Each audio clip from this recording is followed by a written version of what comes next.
Hello, everyone. Welcome back to the Broncos Podcast Network and YouTube for the latest episode of Broncos Now.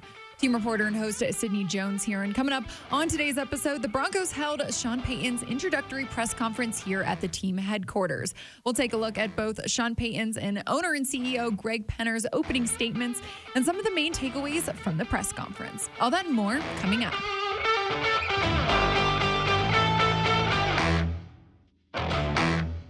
Denver Broncos head coach Sean Payton was introduced to the media on Monday here at the UC Training Center at his introductory press conference. Owner and CEO Greg Penner opened up the press conference by thanking the ownership group and general manager George Paton and his staff for their help throughout the head coaching search. He went on to talk about what made Sean Payton the perfect fit for the Denver Broncos. Last month, I said we were looking for a strong leader who could build a winning culture, one with accountability and discipline, and also build a really strong identity on offense. I couldn't be more proud of where we came out, and we have the perfect coach in Sean Payton. We had a chance to visit with people around the league, including a number of Sean's former players, as part of this process. They could not have been more positive about what Sean brings as a head coach. He coaches with intensity, demanding a high level of accountability and preparation. Sean pours his heart and soul into winning, and players respond to his enthusiasm, creativity, and genuine love of the game. In just a few days here in our building last week, he's already bringing that energy and passion into our building and organization. Let me also say to Broncos country, thank you for your patience. We realized this was a long process. We wanted to take our time, and we wanted to get it right, and we did. Sean Payton opened up to his press conference by talking about the three most important things to him when he decided to take this job: the Walton Penner family ownership group, the front office, and the passionate fan base. On one of the Fox broadcasts, I said it pretty clearly. Ownership was important to me. I had been exposed to a great ownership group in New Orleans, and I think it's appropriate for me to thank Mrs. Benson. Obviously, her late husband, Tom Benson, was the owner when I first arrived there, and then the general manager, Mickey Loomis. So what I knew for 16 years was functional. Wasn't easy, but it was functional, and it was supportive, and it was respectful, and it was teamwork at its best. And that was Mickey Loomis, who I didn't know at the time, who later became a very close friend, and then Mr. Benson and Mrs. Benson. That triangle to me was most important in this process. And obviously the players, the city, all of those things factor in. I think the second most important thing to me was the passion. Is football important here? And it obviously is, right? I mean, it's a city that's had great success, 3 championships, and a number of Super Bowl appearances. That wasn't present when I went to New Orleans. Now, when you're a first-time head coach, you're out running 100 miles an hour looking for that first opportunity, and so you don't sit back and you don't have that luxury of being more selective. But I felt really good about my early conversations with Greg, and then having a chance later to meet Kerry and Condi and George. George and I, man, we've competed against each other, our clubs, for years. And there's so many people that I know that are close with him, and it kept coming back the same way. So throughout the process of interviewing, it still came back to that triangle of front office, ownership, and then passionate fan base. Coach Payton also went on to discuss what Broncos country can expect this year. I think it's realistic for our fan base to expect a completely different type of culture, and I think it's realistic for them to expect us to win. Now, to what degree? I remember the 06 team, and we finished the preseason. We had to play all of our preseason games on the road, I think, because the Superdome wasn't ready, and then we had to open on the road for 2 weeks. And after the second or third preseason game, we'd gotten beaten pretty bad by Dallas, and I came into the locker room and I sat down with Mickey. I said, we're not going to win a game with this team. And we ended up winning a lot of games. So I know this, the work has started. I kind of use this term, a little bit more anonymous donors this season. where we're not, you just know that we're working, but a little bit less visibility on social media and all those other things. Like we're going to get to work, and ultimately it's how we do in the fall. So we kind of go from there, and then we kind of earn it with our fans, and we've got fantastic fans that will appreciate that. Now joining me here inside the Broncos podcast studio to take a more in-depth look at Sean Payton's press conference is Broncos lead writer Aric DiLalla and fellow team reporter Phil Milani. Guys, thanks for joining me. We're all back inside the studio. It's been a while. We're all here together. Yeah. I know, I like it. It's Who nice let to have Phil you in both here? in here. We're the three best friends that anyone ever had. I agree. Well, guys, there's a lot to talk about today, so let's just get right to it. Just want to start with you guys, your overall thoughts on the press conference. I kind of thought it was, very personable. Sean Payton, he joked a lot, talked about his family, talked about some of the different stories from his previous experience with the Saints, in the league for so long. What did you guys think? Yeah, I think he took control, Sydney. I think it was clear in the way he answered questions and in the kind of the content of those answers that this is a guy that's going to come in, take control right away, set a tone.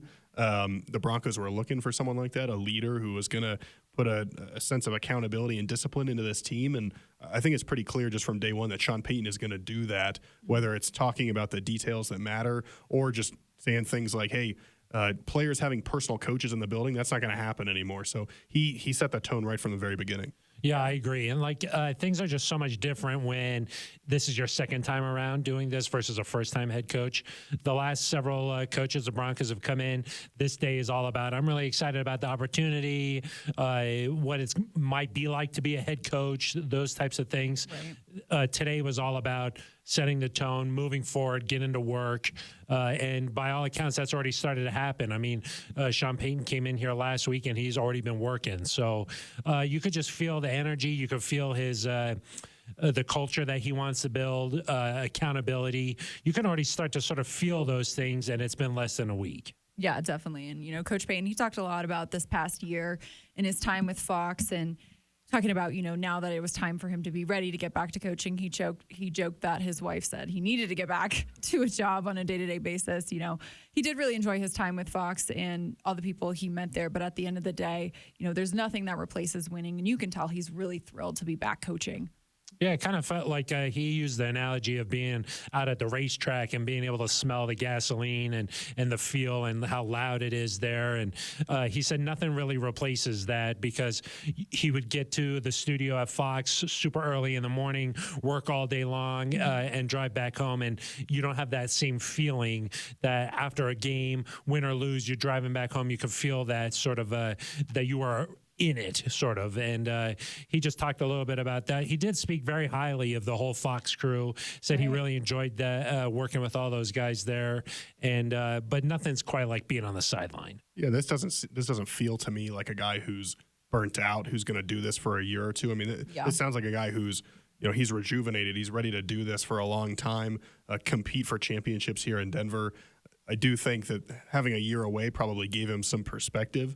I read an article by Peter Schrager just now, and he said that even at Fox, Sean Payton was competing and wanted to know how do they stack up against ESPN or CBS. So that didn't go away. But, yeah, when you don't have the wins and the losses in the column to keep track of, it probably doesn't feel quite the same way as dancing and, what does he call it, Club Dub? Yeah, exactly. What's going on in there?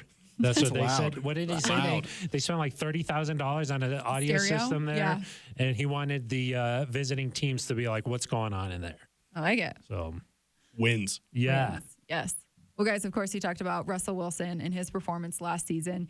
Said he's going to look to highlight his strengths, minimize his weaknesses. What did you like about what he said about Russell and his philosophy in that manner? Yeah, he's a hard worker. He knows that about Russ.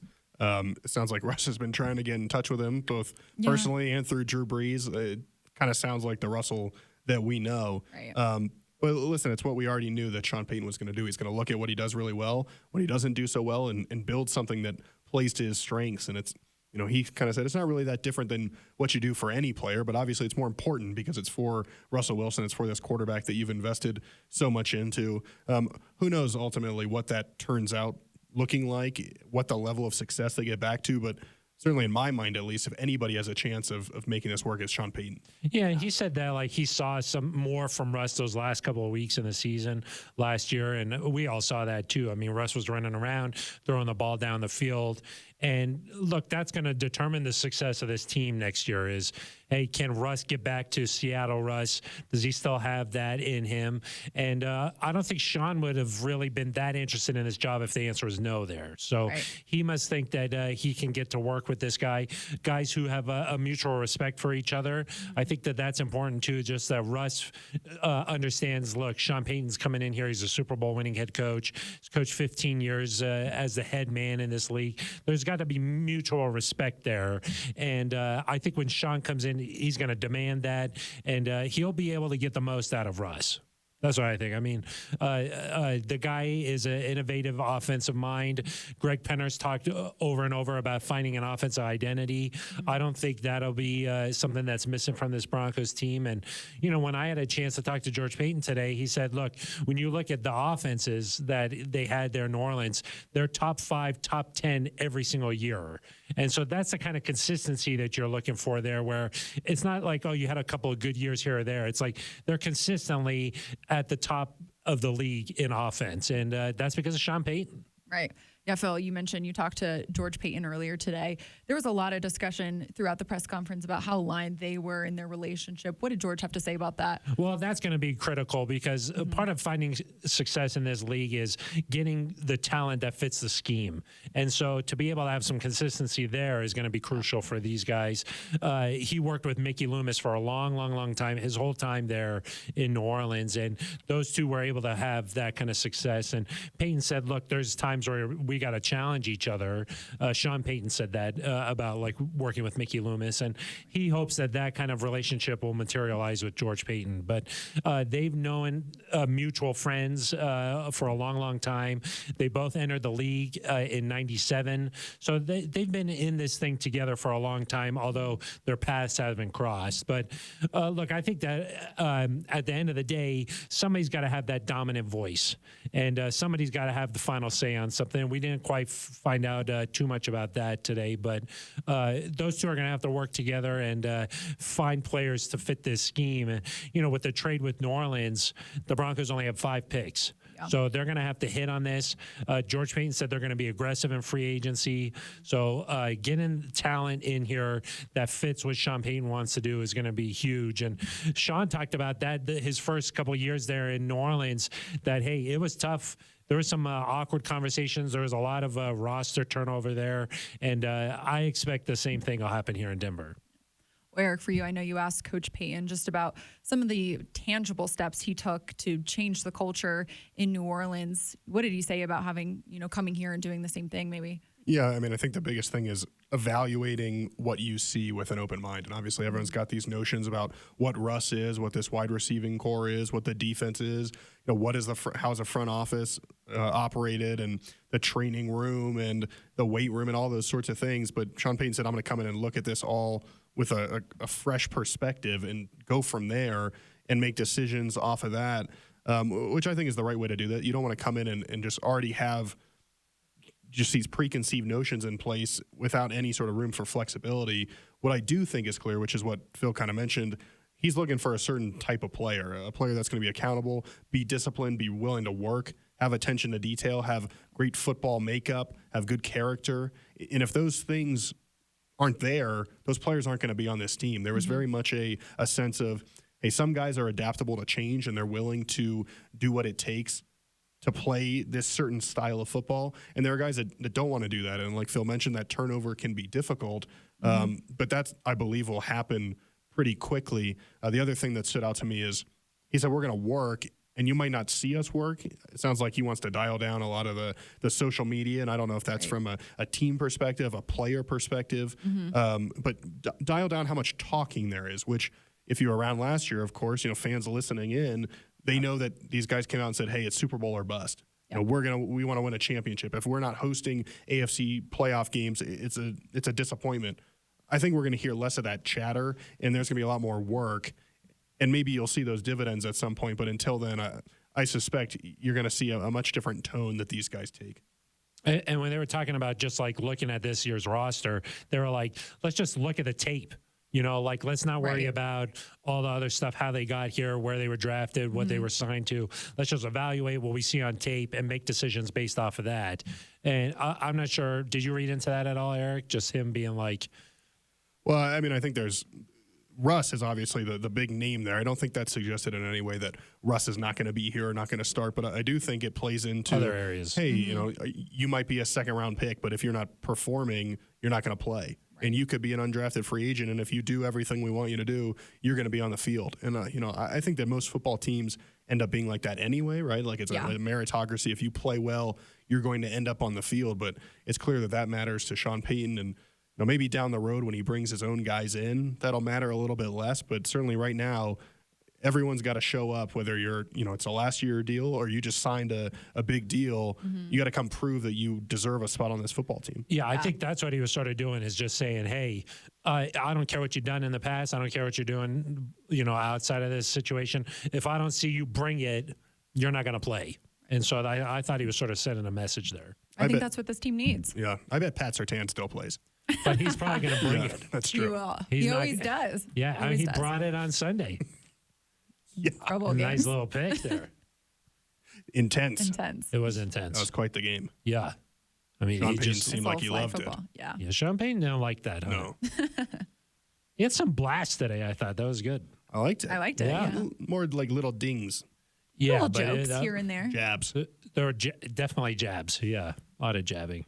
All right, guys. Well, there's a lot to look forward to still. We'll see what happens over the next couple weeks. It's been a fun couple days here at the team headquarters. Yeah, it's been busy. It's Really been fun. busy. A lot of waiting and then a lot of busy. Yes. Per usual. Yeah. Got away with words. Yeah. I'm sort of a poet. Well, guys, thank you for joining the show today. It was a pleasure to have you on. Thanks, Ed. You got it, Sid.